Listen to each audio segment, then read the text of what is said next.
No, so use eggs a lot. Use a lot of eggs. Now Ichu Aja every time. Now Ichu Aja. Now Ichu Aja keep more. You understand? If you hear something about like today now or recently is the beginning of Onwani. You know the Igbo calendar is different from the Gregorian calendar. The Igbo calendar has 13 months. So recently, like the new moon, right, is the beginning of Onwani.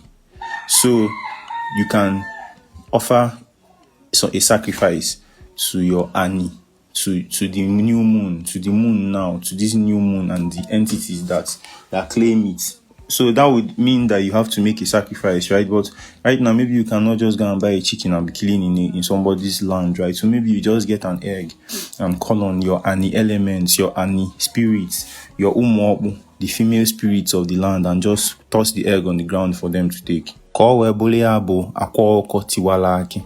Yotago, Akwa Tiwara. I know no way.